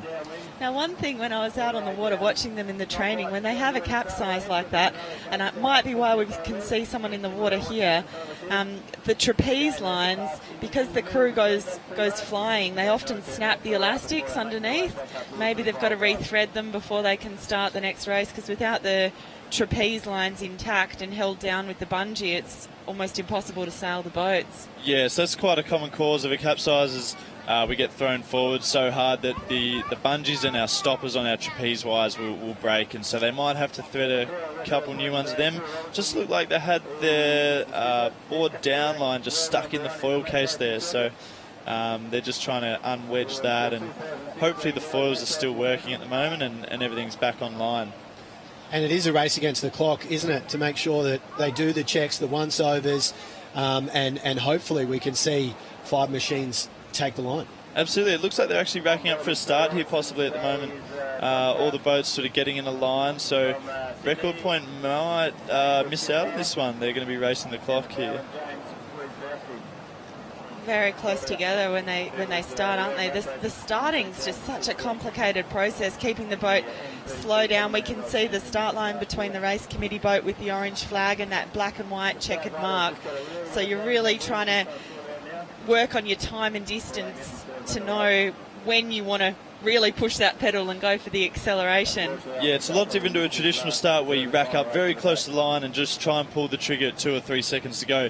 Here you can see what they're doing is called a slingshot start. So they're all going to try and be going as fast as they can, hit the line on the gun, which takes a lot of timing, and there you go. Euroflex have just poked out in front with a perfect slingshot start. Clean Made, really nice start actually.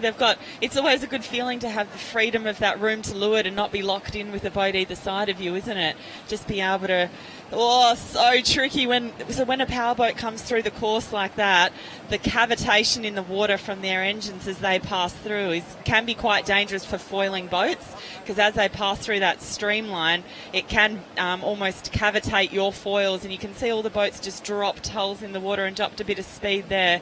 And what a great shot that is. All 4 there close together. I mean, it doesn't get any better from that as far as racing goes in this, our 4th race of the regatta. Looked like Team ID won that in there. They could travel the most amount of distance and tack last before they come back out into the middle. Yeah, so with this stadium racing, it's very variable in the puffs, and ID just got a little more pressure on top of Euroflex. They're going to find it hard to battle back through now because ID is going to be giving them some bad air. You can see their bow is right in the wake of the red and grey boat there. So Euroflex is going to have a little bit on here getting back through the fleet. Oh, it's a great manoeuvre, and obviously a gutsy positioning from Paul Campbell-James to say, you know what, I'm ready to take the fight to you now. You've had enough time in the sun, Euroflex. Step back a little. Yeah, absolutely. Paul Campbell-James was a wing trimmer for BAR in the America's Cup, so he's going to want to get one back on the guys on Euroflex who sailed for Team New Zealand and Artemis. A lot of rivalry there. And I can see he's almost smirking there, isn't he, CJ? Look, he's a smile for the camera, enjoying this. You've really got to love the racing and enjoy it, and you've got to say, yeah, nice work, mate. When things do go your way, you've got to enjoy the moment, don't you? That's what it's all about. So, and look at that. I mean, Euroflex seems to be encountering a few issues on the other side of the runway there. Yeah, ID's just linked up the puffs beautifully here. We'll see how far up they get on this ship, but yeah, they're definitely looking a lot smoother than Euroflex. They're a little bit rattled at the moment, and yeah, they're going to have to find a way through. Well, this is a new feeling for Euroflex. They're not used to not being at the very front.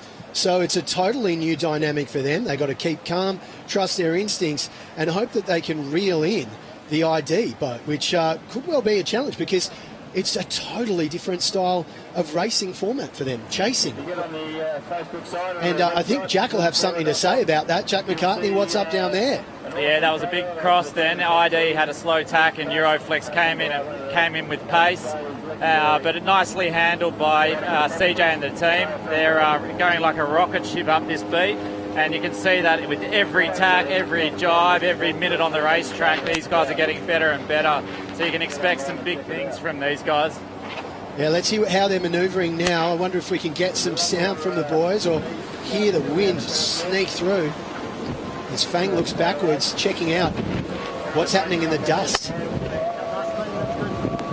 See, trimming the mainsail all the time, just those little small amounts to keep the boat at its optimum speed, rolling into attack here. And James, I noticed off that start, it looks like the teams have changed to the smaller size jib for this last race. Yeah, so they've got two different size jibs at the moment, and they've just changed down to the smaller one. Mostly that'll help them do that bear away at the top mark, which we saw a problem for some of the boats before. Just help unload the bow and keep it up in the sky as Euroflex just crosses back there. Looks like there's a bit of chop out on the water. The sea state doesn't seem as flat now that the wind's built, and that even that little chop can make it really hard to keep a nice stable pitch of the boat. Yeah, absolutely. It's amazing when you look downwind, it looks nice and calm, and then when we get that shot looking up, when you can see all the white caps and you can see those waves. What CJ's trying to do here is just skim that middle hull as close to the water as possible. He doesn't want to be high up. If the boat is sailing really high off the water, then he goes sideways quite fast, which is bad for your speed to the top mark. So what we're looking for is that middle hull just skimming on top of the water. And what was that gesture from Ed Powys there? I saw him sort of throw his hand up to the heavens and signal backwards. Was that a sign for the teammates or from someone else? Yeah, so as they hit the boundary, your right-of-way changes. So what Ed has to do there on the front is tell the Euroflex. It's actually a signal to them to say that we're tacking. And because they're close to the boundary, they're allowed to tack, and it means Euroflex might have to duck them. So that'll be a signal to the other boats. It's a little bit of it goes both ways. Everyone's trying to look out for each other and keep it safe, and no one's letting anyone get an advantage, but there's definitely a safety aspect out there. They're rocketing along right now, aren't they, Tessa? I mean, these boats are really, really rocketing. Yeah, look, they're flying, and you can see how nice and consistent their boat speed is. So, Jack, down on the water, can you let us know what's happening from your point of view? Yeah, so we've got Euroflex and ID getting very close to the top marks. They're on opposite tacks, so this is going to be an interesting cross coming in and turning around the marks. And closely followed behind them is Pavement, doing a really good job as well. But keep an eye on the act on these top marks. We've got 18 knots of breeze, and it's going to be full on. You can see Euroflex here going through that max power zone, which we know is the most difficult, but they went into it foiling. Coming around now, ID, are they choosing to round the other gate mark, which could make for an interesting downwind? We've got a split here, so ID must be putting the pressure on, because rounding that left gate, looking upwind, you've got to do the bear away and go almost straight into the jibe.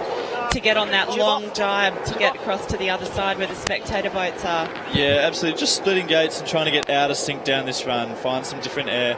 It's interesting to see Nathan Outteridge doing the bear away once again, sitting in. That means it's windy. And CJ actually stayed out on trapeze but immediately got back in. So as they come out of these jibes, they're all going to jump on the wire, get the boat ripping really fast, and then start to move the body weight in, try and get down the track.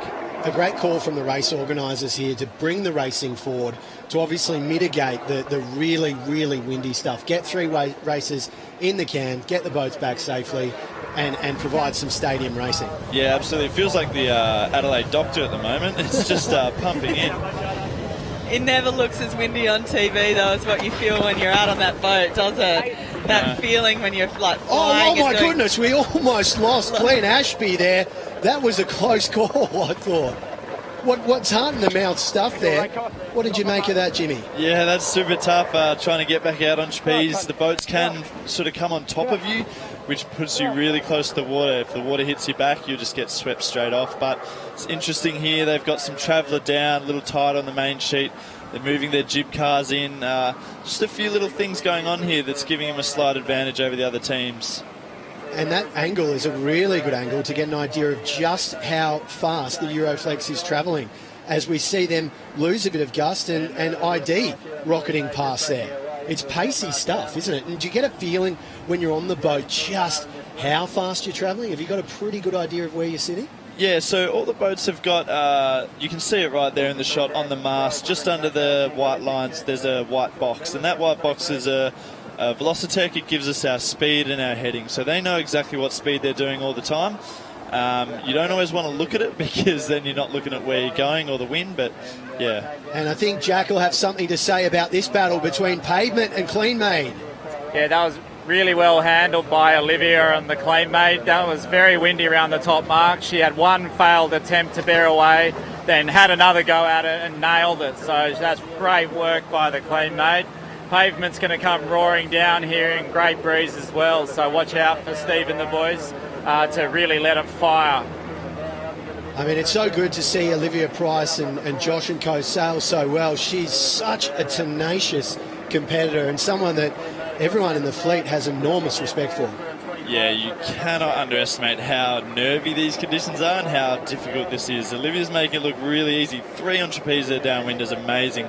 She's an incredibly talented 49er skipper, done a lot of strong wind sailing on the Olympic circuit. She's feeling right at home, trapezing out the back. Yeah, the trapezing skills aren't easy unless you've done a lot of it. And a lot of these sailors have come up through the skiff classes, and the 49er seems to be the really common sort of class to really build those skills. And a lot of the sailors, even in their earlier days before they went on to the Cup, really built their solid base through the 49er and their trapezing. This battle between Pavement and Clean Made's really heating up here. Jimmy, how do you see it unfolding? Yeah, it's super tight at the moment. You can see Clean Made sailing a little lower. They're going to get that puff down along the ship. Pavement's just getting going. But the big difference is Clean Made has two boards down. Pavement only has one board, and that's why Clean Made's going lower. Pavement's going higher and faster. So it's a very difficult trade-off. We don't know which one is faster down the track, but it looks like Olivia's making some progress, and she's eating away at that lead that Steve's got. That's a great shot there, and it gives you an idea of how close all 4 boats are in this race. The gap between them, the golfing class, is really squeezed down, and we've got a lot closer racing, which is great to see. Yeah, that's exactly what we want. The more compressed the fleet, the more little battles we have within the one overall race, which is really cool to watch. You can see the different angles. It's quite interesting, them both coming downwind with the different, Olivia having both of the main boards down, sailing that lower angle, Steve choosing to lift up that windward board and all go on trapeze and sail higher, aiming to try and build more speed to really build your apparent to then be able to go sail quicker on the downwind. And look at the pace there. I mean, this is scintillating stuff. Clean Made would be loving this, to have a bit of bragging rights as they just wipe off a little bit of speed there. Yeah, Clean Made's absolutely sending it. This is extremely impressive from Olivia. You can see she's even out on trapeze first. She's standing up through the boat. She's got really good technique. She's right at home. 2 centerboards down is definitely the way to go at the moment. I think they're going a lot faster VMG than Steve, and it seems to be the winning mode. Oh, and they've just had to wipe some off there as well.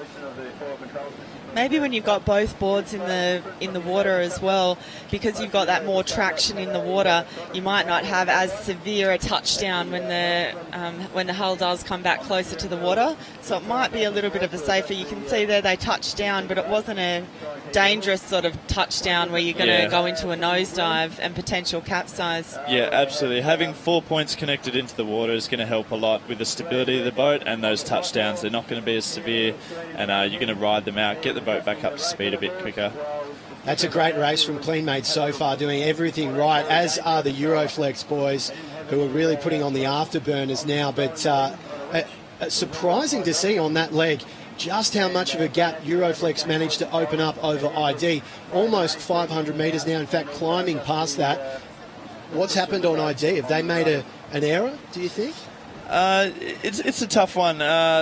What Euroflex will be doing is they might not necessarily be faster, but they're going to be faster for longer. So obviously we saw up the first beat, CJ could match them blow for blow with speed, and they were sailing really well, but over the 20-minute time of the race, then there's just going to be a few little more mistakes being made by CJ's team, and when you're racing against guys like Nathan Outeridge, Glenn Ashby, Ian Jensen, they're going to sail straight past you.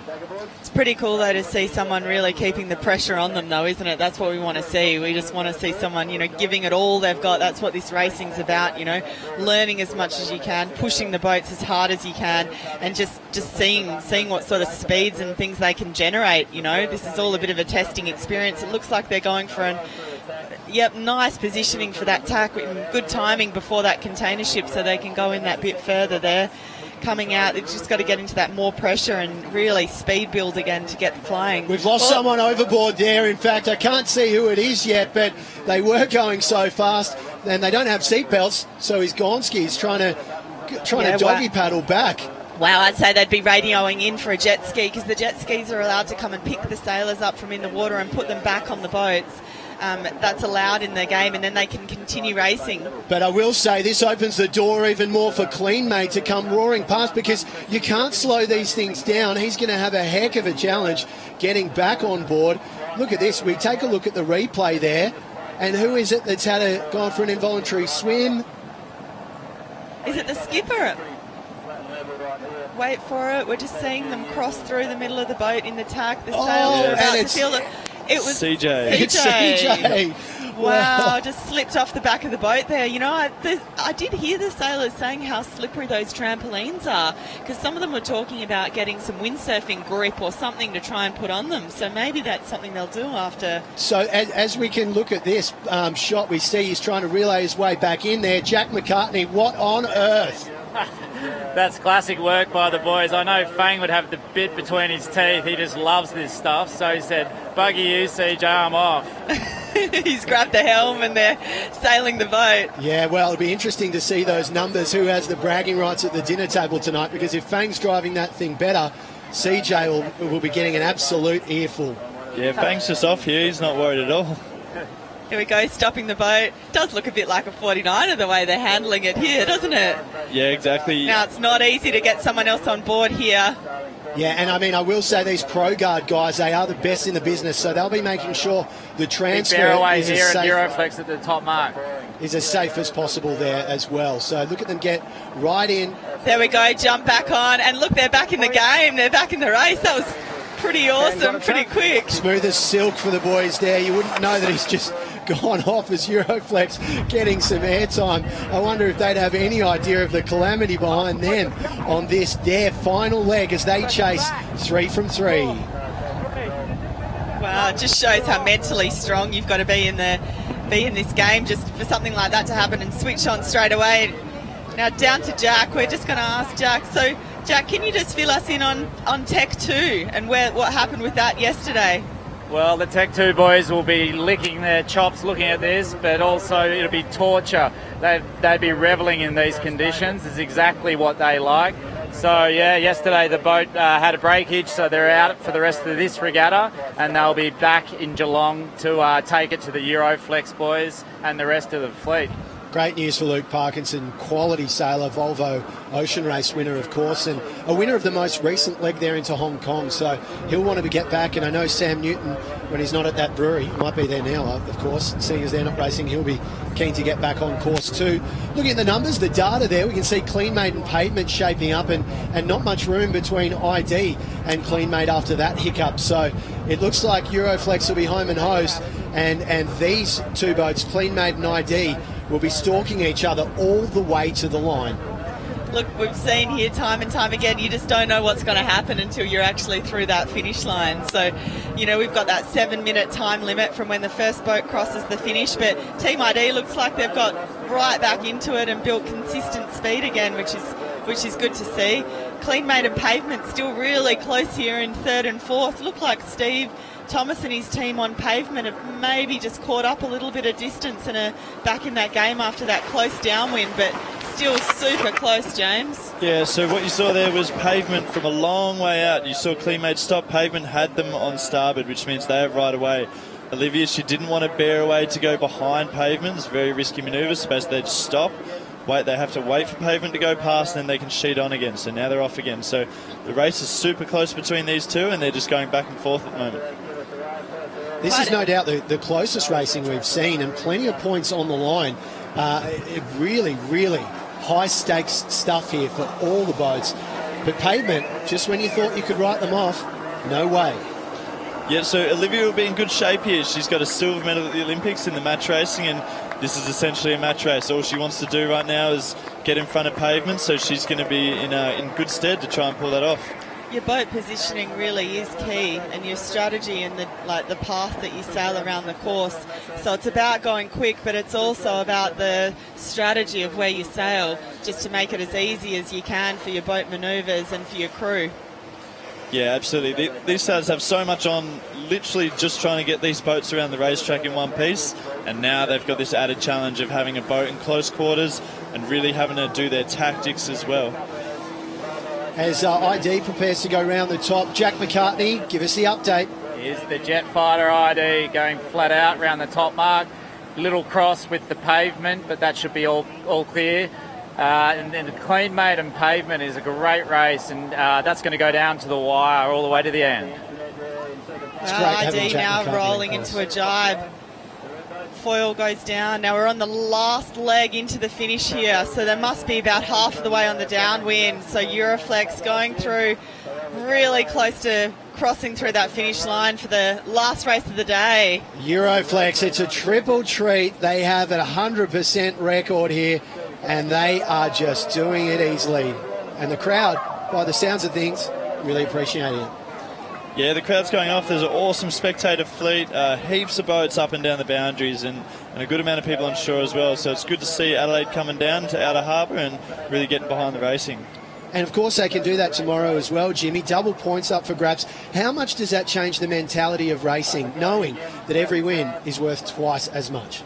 Yeah, look, it's huge. It's really decides the regatta and has a lot of weight on it. Everyone will be doing extra checks on the boat, making sure everything's working, and just pushing that little bit harder, especially in that final race. Tessa, can you believe that we had the ID man overboard, and yet they are still clinging on to second position? Incredible. Pretty amazing, isn't it? I mean, just being able to have that buffer to the third and fourth. Looks like we've got a really close contest here, though, on the downwind between Pavement and Clean Made. There's not much in it with all the jibes and the distance that they've got to cover. So whoever can keep this consistent speed on this downwind, you know, it's a really open game. I think Team ID has made that jump, and they are clearly in second here. Looks like they've got that quite a lot of control over the boat. I feel like they're quite stable, and they've really got that beast on their shoulders, and they feel like they're really controlling it nicely once they get the boat going. And Ed Powey's there towards the front of the boat. Probably the least well known to an Australian audience, but a hell of a America's Cup sailor too, Jimmy. Some thoughts on him? Yeah, Ed's an incredibly talented sailor. Really good 49er crew, but transferred into Ben Ainsley Racing for the America's Cup as a grinder. He's one of the smaller guys, but his power to weight ratio in the gym is quite phenomenal. And you're a bit of a fan of the gym as well, the CrossFit. Have you gone toe to toe with any of the guys on the circuit yet? Not quite. I had a few little goes here and there, but everyone's super fit these days. You know, the sport's changed really quick, and it's just standard issue now that all the guys are hitting the gym super hard. I think CJ, Ed and Fang are all rugby players, aren't they? At least Ed and Fang. Yeah. Anyway, they just love the rugby, and that sort of, you've got to be pretty bulked up as a rugby player, don't you? So I think that transitions them, in pretty good stead for the sailing. Yeah, absolutely. They're pretty tough guys and pretty solid in the gym. I think Fang and Parker used to play together, and yeah, heaps of camaraderie out there. I was going to mention one thing actually that we haven't spoken about yet during the racings, the rotation of the mast. So the mast is on a rotating, and as I understand, you decrease how much it can rotate to depower the boat. Yeah, exactly. So you can see there that the sail has a curved shape, and with these boats that we can adjust how much the mast rotates as well. And we're just trying to match the curve of the sail, but yeah, as you say, if you want to depower, make the sail flatter, you pull the rotation in. And if you want to power up, we can ease that right out. It's quite a big control, very easy to change, and it makes quite a big difference. Do you change it from the upwind to the downwind? Yeah, so it's quite interesting in these boats. If you see some of the teams pulling off the foiling bearaways and staying on the foil, you're essentially doing the same thing up and downwind, so you don't adjust it. But once they're at down speed, like you see ID here, they'll be opening the rotation to get more power. And interesting to see that they're still sailing downwind with only one main foil down. Pavement's after the last downwind where CleanMade got past them. Pavement's now gone to 2 foils down. And it's interesting to see the dynamic there and how that's changing. And it looks like that 7-minute marker is in no danger for ID or Pavement, and most likely CleanMade will get home here as well. Yeah, as I said before, the Euroflex guys have obviously got the early jump, but everyone's going to catch up really fast. Pretty cool to see 4 boats finish within that time limit, wouldn't it, Nick? Really, really progressing in the racing for all teams, every leg of the race that we're out here. Yeah, look, let's not forget, this is only the 4th race that we've seen these guys take part in, so it's an incredible progression from them. Wow, it's so hard when you drop speed in the jibe like that, isn't it? But you've just got to prepare for the new wind that's about to hit. It looked like they're expecting maybe quite a big puff on the exit of that jibe there, making sure all 3 crew were to windward before the sails filled and the boat powered up. But ID really close to that. They're really close to the finish line here. There we go. We see the finish mark, the black and white, just in the front of the container ship. So they're getting really close. It looks like that angle they'll be able to make it through. And there we go. Finished in 2nd place for the 3rd race of the day. And so good on our live stream. I wonder if Paul Campbell-James, he's got a young one at home. Hopefully they're tuned in as well and cheering Daddy on to a pretty impressive 2nd place finish as Pavement makes its way, edges metre by metre closer. Oh, well, not at this moment. Yeah, it'd be interesting to see if they can make the finish on this jibe or if they'll have to do another manoeuvre. There's a bit more wind coming, it looks like, and with that more wind they're able to sail a lower angle. Looks like they're just going to get in here actually on this jibe.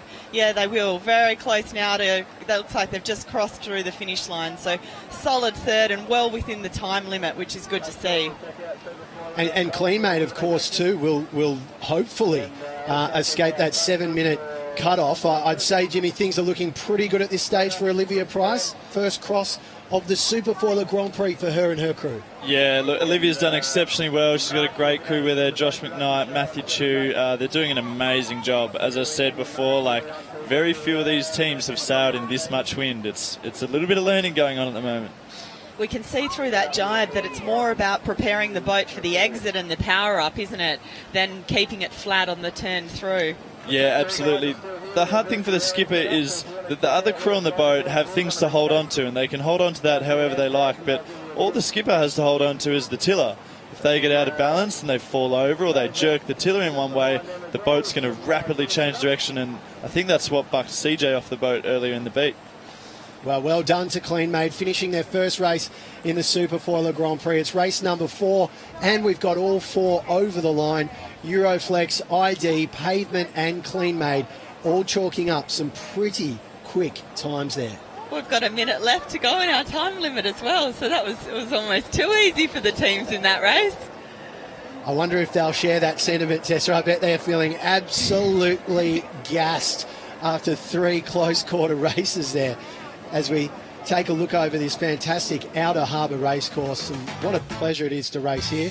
Going through the results, Euroflex, Nathan Outeridge doing the job there, ID, Pavement and Clean Made, all, as you said, Tess, well under that 7-minute time. Yeah, great results, and what a good 3 days of racing for only race day 2 of the SuperFoiler Grand Prix. And I wonder how that's chalking up. Of course, we'll take a quick peek at the highlights. And this was the best start we've seen so far across the 2 days, no doubt about that. Who do you think had the best of the early passages here? I think Euroflex got off the line well, but CJ definitely had a better angle up to that first boundary, and that's how we got the jump up that first beat.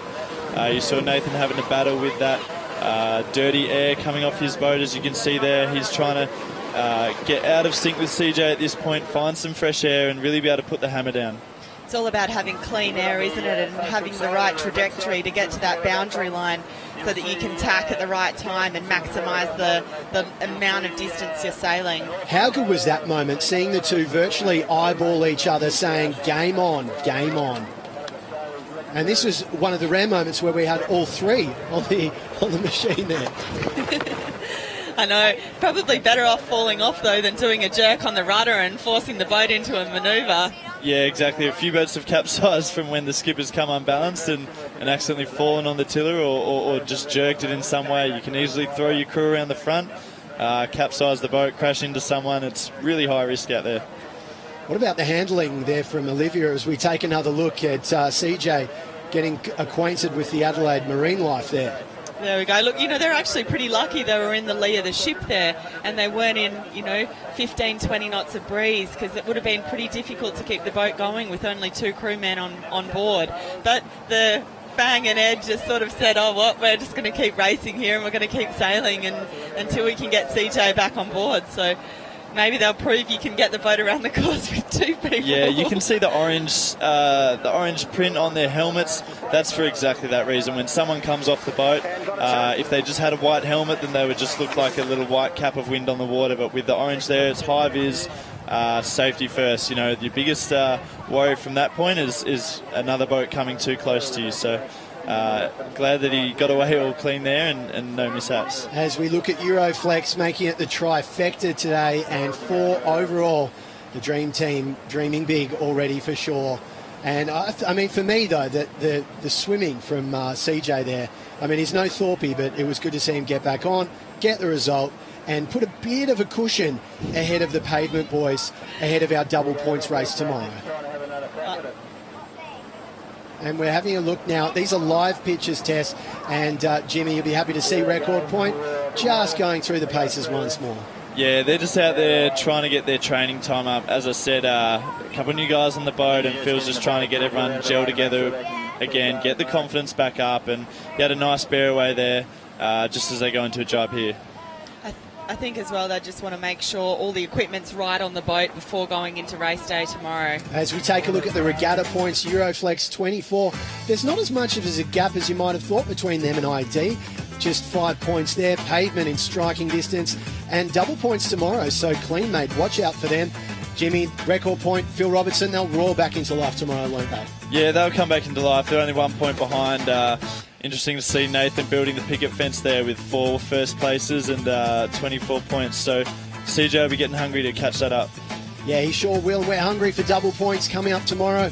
We've got 3 races on Sunday, 5, 6 and 7, due to kick off at 2 p.m. tomorrow, but that could change depending on the weather conditions. So keep across our Facebook page, monitor our start times. You're not going to want to miss a minute of the racing, are you, Tessa?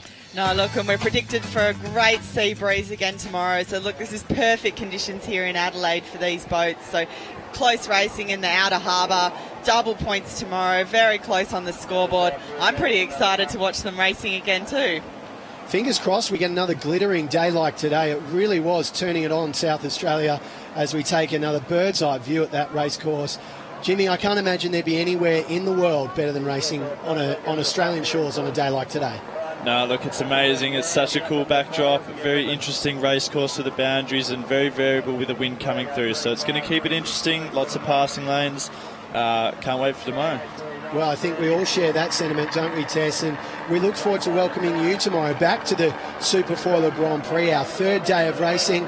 Who knows what's going to happen? We had a boat capsize today. We had someone go for a swim, and we had Euroflex win 3. So it's going to be certainly an action-packed calendar tomorrow. And on behalf of the entire commentary team, we really hope that you can join us tomorrow.